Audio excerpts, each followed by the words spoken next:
ప్రముఖ నిర్మాత Telangana film development corporation chairman Dil Raju నివాసంలో మరోసారి ఐటీ సోదాలు నిర్వహిస్తున్నారు. గురువారం అర్ధరాత్రి దిల్ రాజుతో పాటు ఆయన కుమార్తె ఇంట్లో తనిఖీలు ముగిశాయి.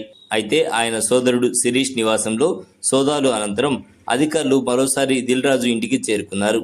మహిళా అధికారి నేతృత్వంలో ఆయన ఇంట్లో తనిఖీలు చేస్తూ ఉన్నారు. గేమ్ చేంజర్ చిత్రం వల్ల తాను నష్టపోయిన ధనాన్ని సంక్రాంతికి వస్తున్నంతో కొంత నిలబెట్టిందని దిల్ రాజు వివాదాస్పద కామెంట్స్ చేయడంతో ఈ నేపథ్యంలో ఇప్పుడు ఐటీ దాడులు కలకలం సృష్టిస్తున్నాయి. మరోవైపు బాలీవుడ్ కంటే టాలీవుడ్ లో హై బడ్జెట్ చిత్రాలు హిట్ కావడంతో ఇప్పుడు అందరి చూపు తెలుగు ఇండస్ట్రీపై పడింది.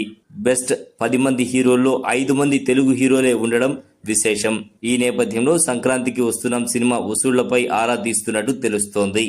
ఇప్పుడు ఐటీ దాడులు సర్వత్రా చర్చనీయాంశంగా మారాయి. ప్రముఖ నిర్మాత Telangana film development corporation chairman Dil Raju నివాసంలో మరోసారి ఐటీ సోదాలు నిర్వహిస్తున్నారు. గురువారం అర్ధరాత్రి దిల్ రాజుతో పాటు ఆయన కుమార్తె ఇంట్లో తనిఖీలు ముగిశాయి.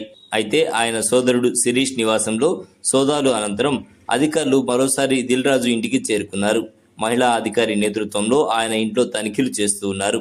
గేమ్ చేంజర్ చిత్రం వల్ల తాను నష్టపోయిన ధనాన్ని సంక్రాంతికి వస్తున్నంతో కొంత నిలబెట్టిందని దిల్ రాజు వివాదాస్పద కామెంట్స్ చేయడంతో ఈ నేపథ్యంలో ఇప్పుడు ఐటీ దాడులు కలకలం సృష్టిస్తున్నాయి. మరోవైపు బాలీవుడ్ కంటే టాలీవుడ్ లో హై బడ్జెట్ చిత్రాలు హిట్ కావడంతో ఇప్పుడు అందరి చూపు తెలుగు ఇండస్ట్రీపై పడింది. బెస్ట్ 10 మంది హీరోల్లో 5 మంది తెలుగు హీరోలే ఉండడం విశేషం. ఈ నేపథ్యంలో సంక్రాంతికి వస్తున్న సినిమా వసూళ్లపై ఆరా తీస్తున్నట్టు తెలుస్తోంది. ఇప్పుడు ఐటీ దాడులు సర్వత్రా చర్చనీయాంశంగా మారాయి.